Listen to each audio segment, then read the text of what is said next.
when did you open EC? Let's get that date. So that's 02. Oh, 02. All right, Yeah. so for a couple of years, you're booking gigs. You did bands at you bring, I don't know if you were working with Tommy at Chips. Yeah, but I know at the bunch of shit, Tommy. Metro train station, all that shit. Yep. So you were hustling. The Devereaux did a bunch of shit at the Dev too. Yep.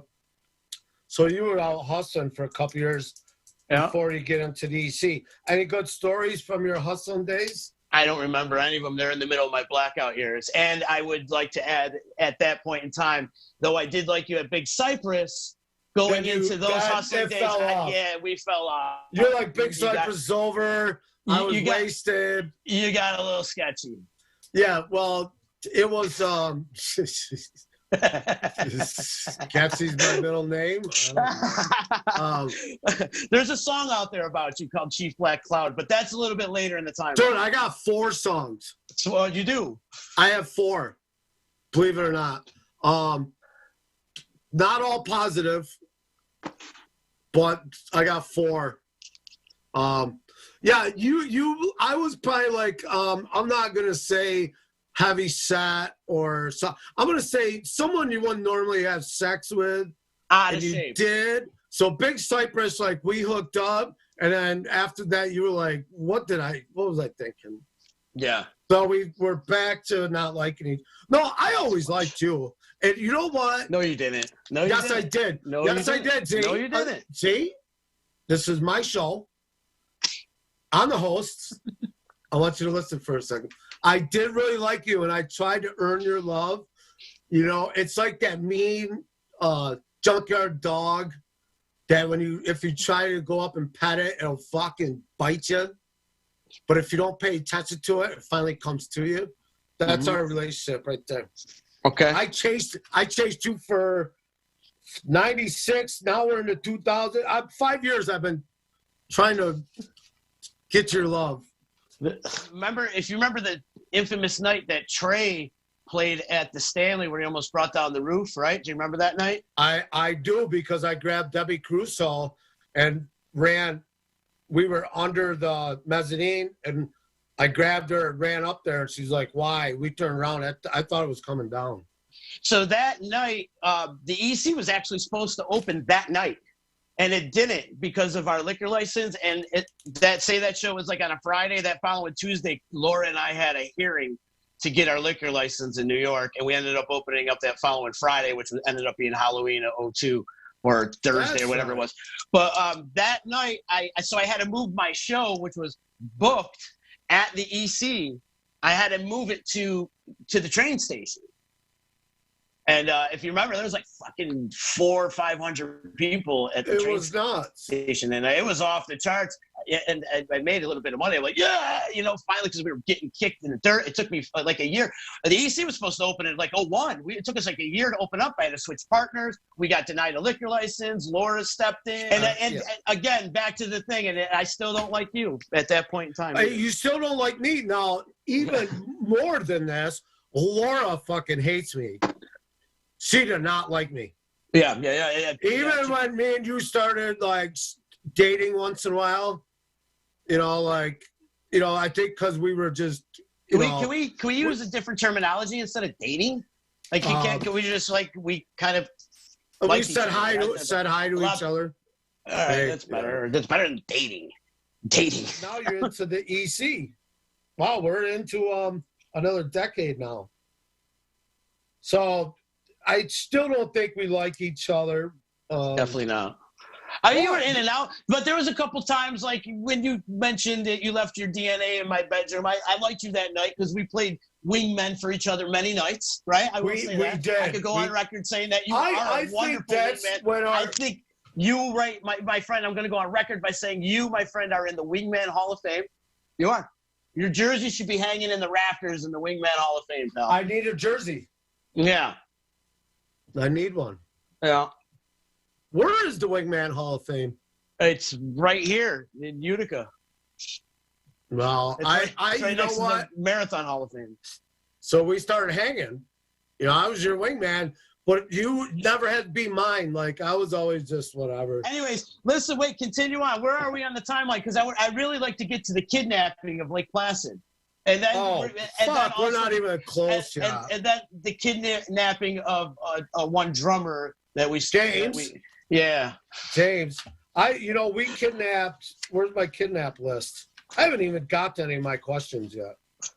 The kid, Mark Rhubarb is he's on kidnapping list. Where is it? James is on it. You're on it, right? Yeah, I'm on it. I'm trying to think who else. There's a couple bands I worked, but that's not your story. But we can go James, you, Mark. I don't remember kidnapping him. He wasn't a big enough star back then. I do remember of walking into my office at the time at the electric company, and there's you and Gary Clark Jr. having the time of your lives in my office. How many times did you walk in your office and see me and just shut the door and walk back out? More like, roll the eyes and say, not again. And then at what point did you just go, fuck it, I'm coming in my office? It was great though. I mean, because some of the band guys because Gary Clark Jr. started getting recognized. Mm-hmm. I mean, being 6'4" black guy after his show in your bar. So it was a nice hideout. Like Mount Blue sometimes.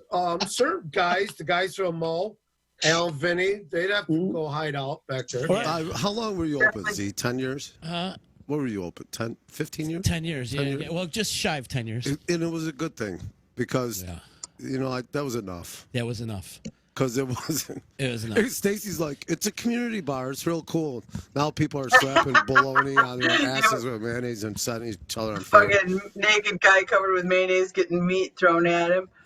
I seen it all at the electric company. Hey, that's how. Listen, that's how why the three of us are sitting here. It's because the electric company. I caught bumped into Z, sitting by himself at the bar. Z never would drink at the bar. In the beginning, but you never just sat at the bar and drank like on a Tuesday. If it was the full circus in town, whatever. But it was a Tuesday. It was a Tuesday night, and I walked, or no, I didn't walk.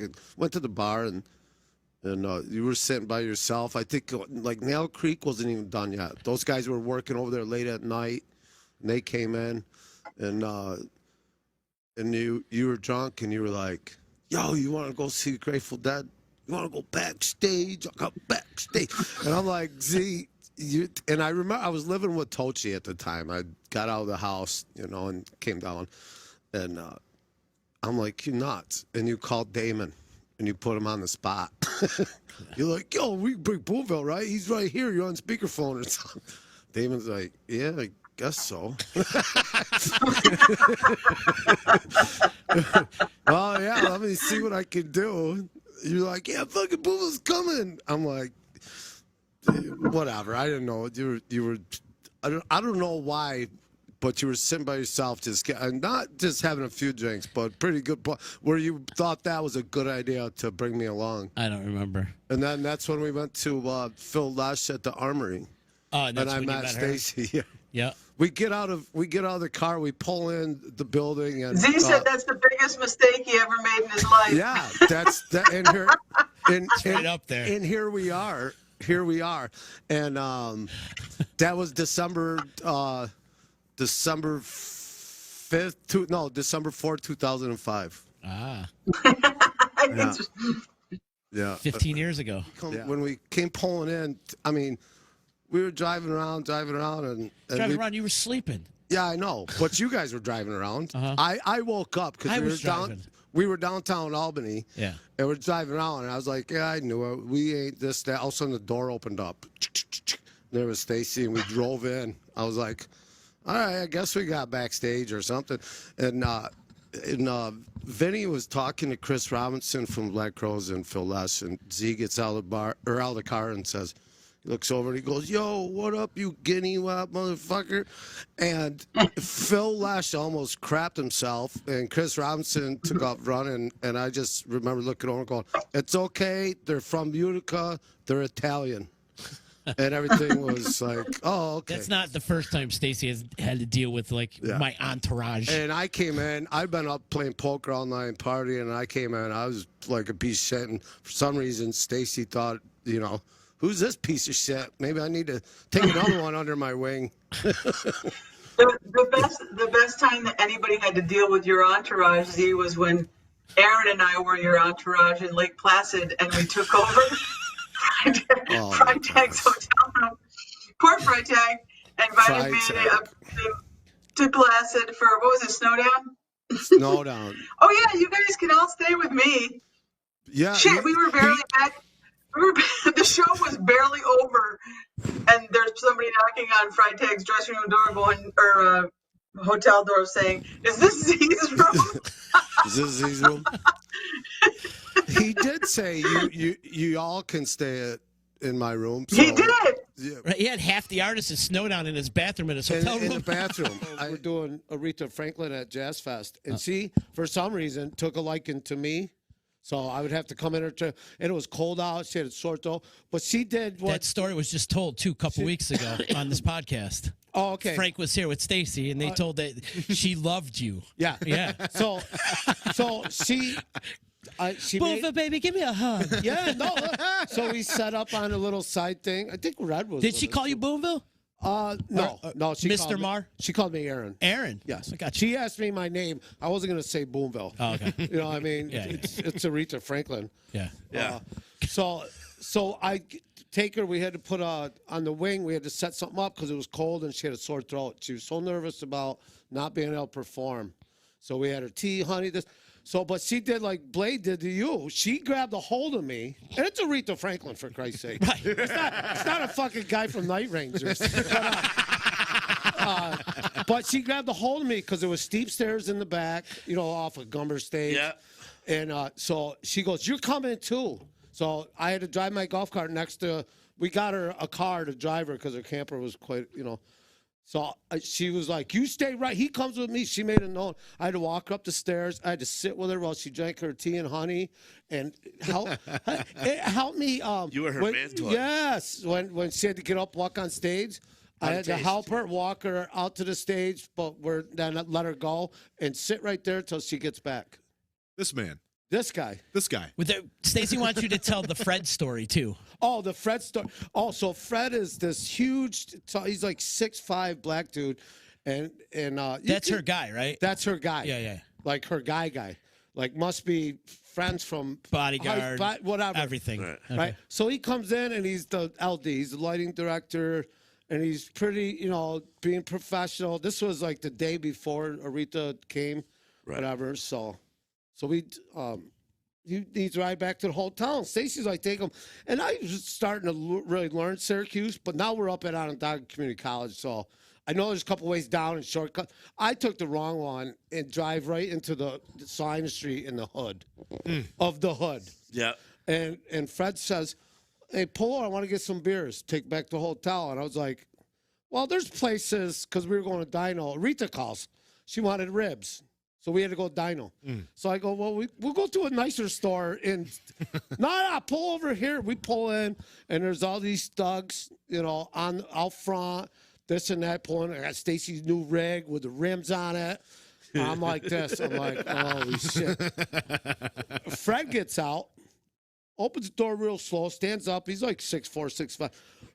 So puts the door shut and gets his duck and bullets walk on. Oh, just walking at these thugs, these kids. They opened the fucking door for him. I was like, yeah, that's right. That motherfucker from Detroit. You better open the door for him. And he looked like he was from Detroit when he walked in. Goes in, he gets a six-pack, comes out. He waits for him to open the doors, come back out. And he's like, fuck him. He gets in the car, and he hands me, opens a beer and hands it to me. He starts fucking laughing. And you're the runner. I'm the runner. Well, then we go to Dino, and there's Scott Sterling. and shots of Jaeger. So now me and Fred are doing shots. Ordered, waiting for the food. No wonder why you don't run anymore. And, but I remember him going. I dropped him off at the hotel, and he had dinner for him and Aretha. And she didn't deal with anybody else. It was Fred, and he was dope, man. He was so gnarly. And then, so the next day, he comes in, he goes, man, that barbecue was so good, all that juice. He said, I had to get down butt naked to eat that. So I didn't get it all over my clothes. He was gangster, man. But, Yeah. Well, he got out the crip walking, man. He was fucking, it looked like Moses just went, or something. I don't know. They knew. They felt his presence, man. They definitely knew. Oh fuck, I felt it. After that I was like this. Yeah, that's right. That's right. Seats laid back. Yeah, puffing a blunt. I'm with Fred. There's definitely been some iconic moments in your life. Oh, yeah, man. Huh? Kevin Costner. Is that one that you freaked out about? Kevin Costner? Well, no. Well, That's the best picture. I did a show the night before. That is the best picture you guys took. Yeah, I did a show the night before. So I get there in the morning, and I ain't gonna lie, I didn't sleep. Oh, you were, yeah? Was it right in the middle of your partying years? No, Towards the end? No, I wasn't drinking, but I didn't sleep. I got you. Yeah, Jesus Christ. See, let me spell it out over. But Cut the commercials, Z. I'll explain that. I just sit down side the stage. It's like a bajillion degrees out. I'm sweating balls. I feel like shit. He's just hanging out there. Hey, man, what's going on? Oh, he was so cool. He was so cool that Joe got to fucking hang out, take him to the Erie Canal, and but just like, Oh, yeah. Joe, listen to this. I'm so mad. Joel Tier, if you see this, I'm still upset. Kevin Costner, so he comes in. He's such a nice guy, right? And he come out, and I tell you what, he gave the crew the best bus. He got it. His band was awesome. yeah. All right? I mean, he's not stupid. He right? better have a good band. Yeah. So he's just doing his thing. Listen, if I had that money and I could be in a band, I'd sit back there and fake something or whatever. And so Joel Tier's got, I think Joe had quit drinking or was trying to get healthy. I don't know. He was on some little thing. And so Kevin Costner, he's by himself, and Joe was handling him. And, I mean, driving him everywhere. It's like I said, the Erie Canal Museum. Because he's a big history guy. He wanted to know everything about the Erie Canals and the Indians and, Last of the Mohicans was... Yeah, Dancing with the Wolves over here. Yeah, so he did that during the day after such. Then at night, he wanted to go to, like Tip Hill to some dive bar. He did. How cool is that? So he asked Joe. Now, Joe's the runner. I'm around, and I'm not, and we're all like... I would have stuck him with Joe, too. Yeah, but so Joe's got him, and he wanted to go out and have a couple beers. And I guess Joe was kind of like, well, you are Kevin Costner. And he goes, let's go to where there's no bar where nobody at. And then Joe's like, no, I'm just going to go home. And I was like, Joe, call somebody. Could you imagine like going on Tip Hill to one of the Irish dive bars and just sitting in the corner with Kevin Costner and flagging on some beers? Yeah, how cool is that? Well, listen, I'll tell you how cool he is. I told my mom, she's the biggest fan, and he was playing. I said, Mom, don't schedule anything that weekend. You come down during the day. She could watch sound check, probably meet him, She goes to North Carolina and fucks it all up. And so Joe calls me in the morning. It's like 5 in the morning. He says, you want to go on the airport run with Kevin Costner and the guys? And I said, sure. And so we stop at a convenience store. One of the guys on the crew wanted some cigs. And there's the newspaper, Syracuse Herald or whatever, with the story and Kevin up there. So I grabbed the newspaper, and Joe parked the van right in front of the doors. There's no one there. And I go to 2 black ladies working. I go, see, Kevin Costner was in town. They start freaking out how much they love him, this and that. I go, I'm telling you, right, he's in that van right now. Would you believe that? And they're like, you're crazy. This. Right? So I get in, and Kevin's like, let me see the paper. And I go, Kevin, just open the sliding door and wave to the 2 girls at the counter real quick. So he opens the doors, and these 2 black ladies look out, and he's like, hi, and shuts the door, and they're just freaking the fuck out. And then he calls my mom because she blew it off, and He called your mom? He called my mom. Really? I said, listen, I pulled my cell phone out. I go, how many people have asked you to call somebody? Because everybody's got cell phones. I'm sure everybody. He goes, thousands. He goes, who is it? So I told him the story how Mom screwed up the weekend and went to North Carolina. So he called. I told Mom, I said, if your phone rings 7 in the morning, you better answer it. And he called and he broke her chops and talked to her all the way to the airport from. That's awesome. How cool is that? Yeah. I mean, a legitimate conversation. And my mom was like, you could hear her going,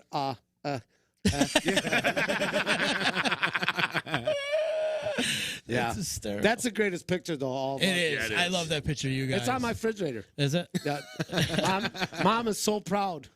I could do no wrong. Yeah. I took Dad to a Willie Nelson show. Mom met Kevin Costner. So Bam. You're good with your parents. Since Yeah. we're talking about the EC, what are some of your memorable nights at the EC? All of them. I don't know. But I does think the one I stand out think in more particular? probably Fuzz. Probably Fuzz Fuzz's night? birthday. Yeah. When we parked the Cadillac out front, Mike Houck, shout out to Mike Houck. He was working Yes. the door. Eddie from EJ Move-In. I'm going with Fuzz. I'm sticking with the Fuzz story. All right. I think you got to put a bottle of Southern Comfort in them.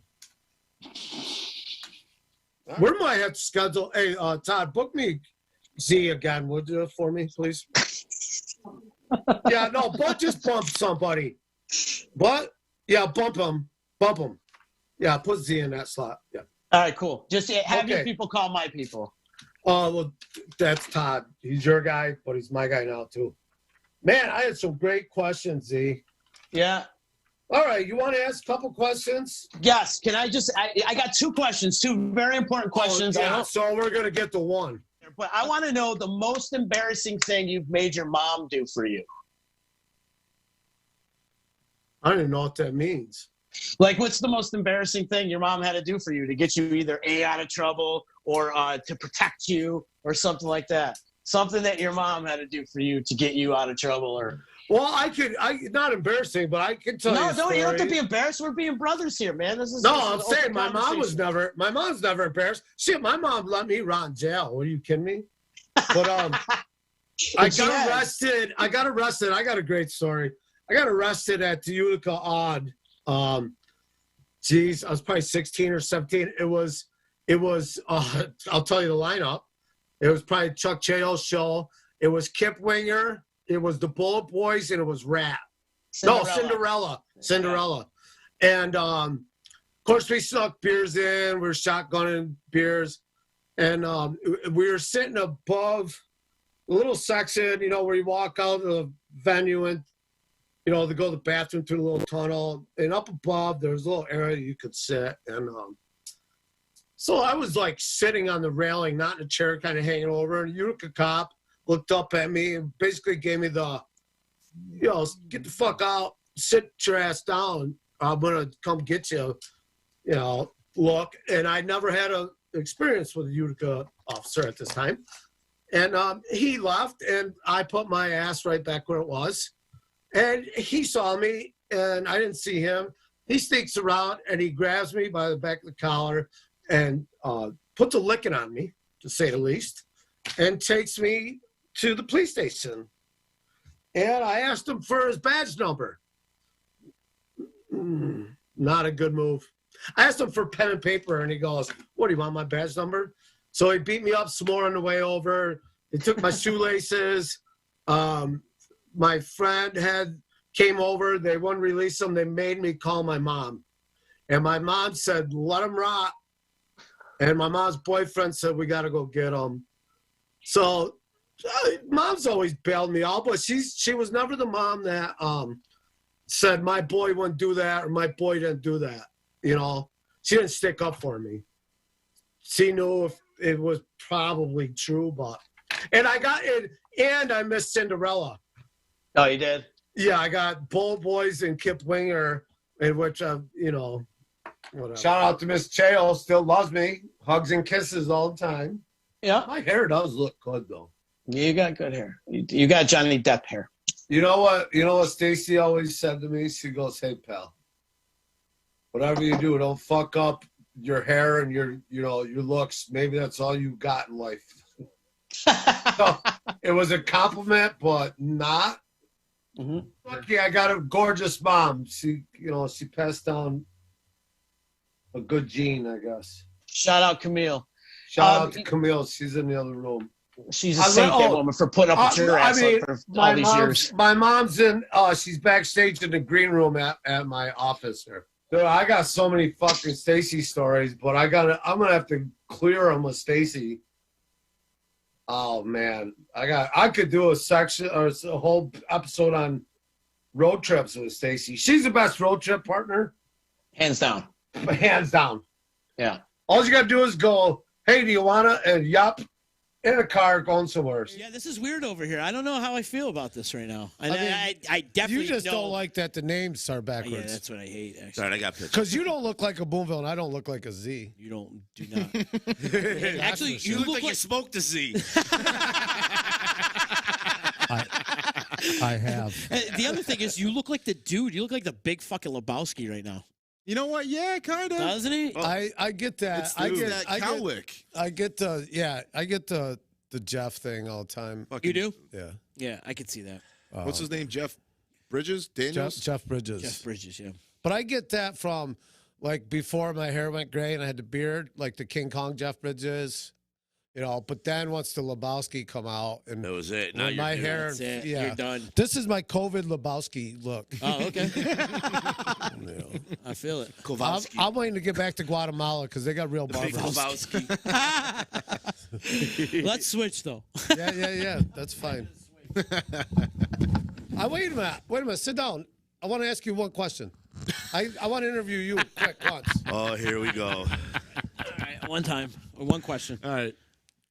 So, Z, in the realm of your folks here, how do you consider these guys versus coworkers and friends? Is it family? Oh, this family, it's bro. A family, this right? The entourage, bro. You can't get any tighter friends of mine than you have in this room right now. And I mean, we're missing a couple, of course. Yeah, sure. And Well, we only Badger got 4 chairs Damon right now. and stuff. But I know. If Yeah. Z calls you at 2:30 in the morning, are you picking up? Yeah, Yep. I always do. me and Boomville, forget I won't say him. Yeah, Yeah. It's when he calls me at 9 in the morning. Not happening.